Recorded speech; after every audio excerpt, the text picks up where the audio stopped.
Hola a todos, ¿cómo están? Les doy la bienvenida a una nueva emisión de Leo con Leo, el lugar en donde hablamos de libros y de autores y de esas historias que nos cambian la vida. Y hoy estoy súper contento porque tenemos una invitada muy pero muy especial, que es Camila Blanco, editora de Ediciones Urano Argentina, y también debo decir que es mi coequiper en el trabajo diario con PUC, Umbriel y Mapgraphic, así que es genial tener esta oportunidad de estar charlando con ella para todos los lectores de América Latina y de España también. ¿Cómo estás, Cami? Hola a todos, ¿cómo andan? Muy feliz de estar acá por la convocatoria, gracias Leo. Era por fin el momento de que me toque charlar con vos. Tal cual, de alguna manera teníamos que charlar en algún contexto más público, si se quiere, aparte del trabajo diario, así que hoy vamos a hablar Sí, de sí. un libro súper interesante que se llama El libro de los amigos perdidos, de Lisa Wingate. Esta novela, que va a ser novedad de agosto en España, va a salir a la venta el 24 de agosto, y en México y Argentina a principios de agosto, y muy pronto en el resto de América Latina. Así que, Cami, contanos un poco, que vos que leíste el libro, lo estuviste trabajando, ¿qué te pareció esta novela? Bueno, yo me ocupé un poquito de la edición y la corrección del libro. La verdad que me pareció una historia maravillosa, o sea, espléndida realmente. Es un libro que te atrapa desde el principio hasta el final. Es una novela histórica que se narra en dos diferentes líneas temporales, donde podemos ver en el 1700 la historia de Annie, que es una esclava que vive en una plantación con la familia que la compró, y después ya en el 1900, una historia más contemporánea y cercana a nuestro tiempo, una profesora que justamente desembarca su nueva vida en el mismo pueblo donde vemos la historia anterior, y las historias se van entrelazando y se va como juntando cada pieza del rompecabezas a medida que avanza la lectura. Es un drama con tintes de realismo, porque la autora se basó como en esta historia personal de los amigos perdidos, que son anuncios que se hicieron en periódicos de Estados Unidos después de la guerra de secesión, en el sur de Estados Unidos, en toda la zona de Texas y Luisiana, y narraba básicamente los pedidos de los esclavos que fueron vendidos en esa época de encontrar a sus familias, porque fueron todos separados, vendidos por diferentes esclavistas, y es una historia realmente muy cruda y algo que no se puede entender o no se puede creer en este momento que haya sucedido realmente, porque nosotros lo tenemos muy lejano ahora. Tal cual, pero creo que está buenísimo que haya libros en esta línea, como que nos den un vistazo a cómo eran las cosas hace 200, 300 años, y que de alguna manera se le dé voz a todas estas personas que fueron silenciadas durante tanto tiempo.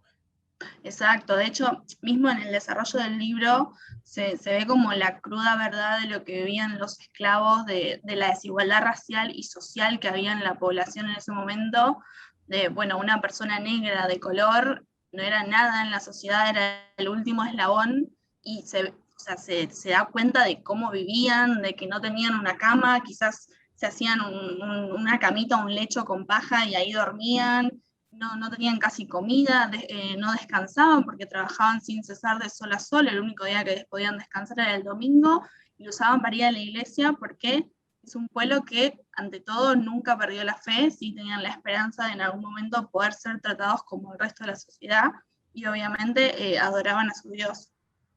Y a mí particularmente, del comienzo del libro, hay algo que me llamó mucho la atención, que es este sentido de pertenencia. Esto no es ningún spoiler, así que no se preocupen, pero creo que en el primer capítulo, cuando madre e hija están por separarse, y también con una sobrinita, se reparten como las cuentas de un collar, con la idea Sí. de el día de mañana, cuando pasen muchos años, reconocerse gracias a esas cuentas, ¿no? Y aparte este collar viene de un ancestro de África. El sentido de familia, de comunidad que hay, también me pareció algo súper fuerte y muy bien logrado. Claro, porque si bien a ellos, o sea, los trajeron de África, los colonizaron, y no perdían la esperanza de volver a encontrarse con su familia, gracias a este collar que vos mencionás, Leo, que era como, bueno, cómo reconocerse en el futuro, porque sabían que iban a estar muchísimos años separados, que era la triste realidad que vivían, que la mayoría los separaron a los hermanitos con 2, 3 años, obviamente después con la esperanza de reencontrarse una vez que el esclavismo se aboliera. se iban a reencontrar de adultos de a 40, 50 años, o de hecho familias que nunca pudieron reencontrarse, y por eso se hizo todo esto de los anuncios de los amigos perdidos, de cada uno buscando a un amigo, un padre, una hermana, un tío, lo que sea que pudiera reconectar con sus orígenes. Y retomando lo que decías al comienzo, lo que me parece también súper relevante es que es una historia basada en hechos reales y estos anuncios son réplicas. Y contanos un poco cómo trabajó la autora, que hay una nota de autora al comienzo, el tema de las distintas voces, las cuestiones gramaticales y ortotipográficas con respecto al habla de todos los esclavos. Sí, esto es importante aclararlo porque tiene como esa magia de lo que hizo la traductora con esta historia, porque había que mantener el dialecto que tenían ellos, que como mencionamos antes venían de África y tenían una forma de hablar muy particular de la gente no escolarizada, porque ninguno obviamente fue a la escuela o recibió ningún tipo de educación, a diferencia de sus amos, los esclavistas, que sí tenían como otro tipo de educación y utilizaban otro vocabulario. Entonces, había que diferenciar en la traducción, que muchas veces se pierden cosas del inglés al español, pero tratamos de mantener lo mayor posible esta diferenciación y estas diferentes voces de cómo hablaban en realidad las personas de color en ese momento, así como también cómo hablaban en 1987, que es una de las dos líneas temporales, que también narra la historia de una profesora que empieza una nueva vida en un pueblo del sur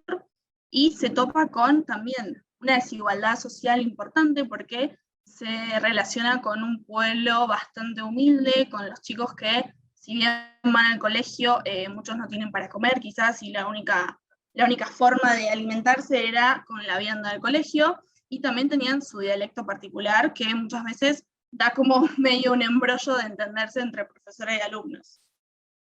Tal cual, tal cual. Y creo que en una novela de vuelta que trata de dar cuenta de hechos históricos, para nosotros a nivel editorial era súper importante poder mantener esta esencia, ¿no? Que como dice Exacto. Cami, muchas veces es muy complicado porque no nos olvidemos que el libro fue concebido originalmente en inglés y estos esclavos originalmente hablaban en inglés. Nosotros hicimos una adaptación de esto al español con distintos dialectos que hay dentro de la lengua hispana, de distintas formas que se hablan dentro de España, de un poquito de Latinoamérica, de manera que se pueda hacer un paralelismo a estas formas de hablar, que creo que es algo que también puede pasar hoy por hoy en nuestra sociedad, yendo a sectores de la ciudad o del país donde hay gente menos escolarizada y que habla de determinada Totalmente. manera, versus las grandes ciudades donde quizás está la mayor población escolarizada y tienen otro tipo de dialecto o incluso de expresiones y frases que pueden usar en la escuela, ¿no?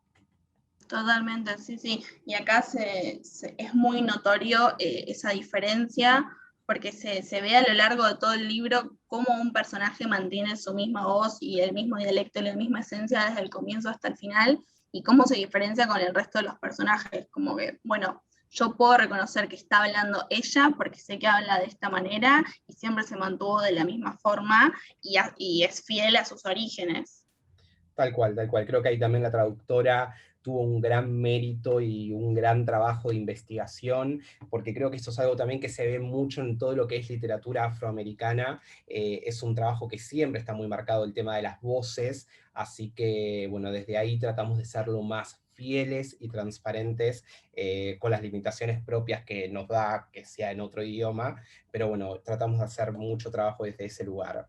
Y hablando un poco más en detalle de antecedentes de este libro, bueno, Lisa Wingate es una autora muy conocida en los Estados Unidos, ya tiene otra novela publicada en español, por acá no tengo el título, pero sí les digo que ya tiene otra novela publicada, no por nosotros, pero sí tiene otro libro en español, y todos sus libros tienden a ser un boom de ventas, pero no solamente porque se apoye en algo estrictamente comercial, sino porque retoma hechos históricos sumamente importantes y relevantes no solo para la sociedad estadounidense, sino para para la memoria mundial, ¿no? Para el concepto de historia a nivel mundial, de hechos que fueron marcando la historia del mundo y de las sociedades. Así que, y bueno, el libro de los amigos perdidos vendió más de 200.000, 250.000 ejemplares en los Estados Unidos, estuvo durante meses en la lista de los más vendidos del New York Times, así que estamos súper contentos de tener tanto este título como darle la bienvenida a Lisa Wingate a Umbriel, y ojalá podamos seguir trabajando con ella durante más tiempo con sus próximos proyectos. Totalmente. Es muy importante que estas voces que fueron silenciadas y que hoy en día quizás tal vez en algunos sectores también siguen siendo silenciadas, tengan como este boom y este éxito, que la verdad es un libro que es muy bueno, está muy bien escrito, muy bien narrado, muy bien pensado desde esta parte real de los anuncios, por lo cual yo creo que a cualquiera que comience a leerlo lo va a enganchar desde el principio. Y otra cosa interesante que me parece de esta novela en particular es que no tiene como un público objetivo en términos de edad. Yo creo que lo puede disfrutar alguien que tiene 20 y pico de años, lo puede disfrutar alguien de Sí. 40, 50, 60, en fin, es una historia como que cruza todas las generaciones de alguna manera, ¿no? Sí, sí, tal cual. Es como medio atemporal porque no apunta a un público directo, sino que tiene un poco de drama, un poco de esta tinte histórico que al que le gusta el género obviamente le va a gustar mucho la historia, pero también como tiene esa manera de contarlo de realismo propio de la historia real en sí, eh, creo que abarca varios públicos.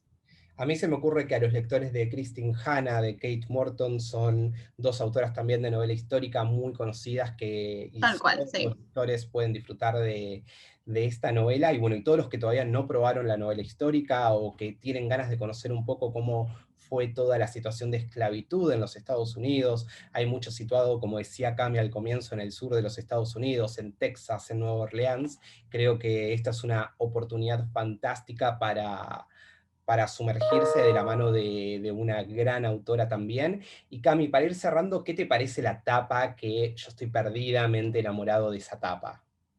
Me encanta, tiene como un toque, ese toque antiguo que le da, eh, teniendo en cuenta el contexto de la historia, y es realmente, yo lo veo y parece un diario antiguo, como que lo sacaste de la biblioteca de tu bisabuela y lo tenés ahí en la mano. Realmente me parece divino, un acierto 100% para este tipo de libro. Tal cual, tal cual. Así que bueno, Cami, muchas gracias por haber estado acá y a todos ustedes por acompañarnos, por escucharnos. En España les deseamos un muy, pero muy feliz verano. Y bueno, seguiremos hablando muy pronto. Y estén atentos que también en agosto llega Ariadna Jennifer Saint, una reinterpretación de esta figura de la mitología griega. Así que son nuestras dos novedades en Umbriel para el mes de agosto. Un abrazo para todos y Cami, una vez más, gracias por acompañarnos. Gracias a vos, gracias a todos los que nos están escuchando y bueno, nos vemos la próxima.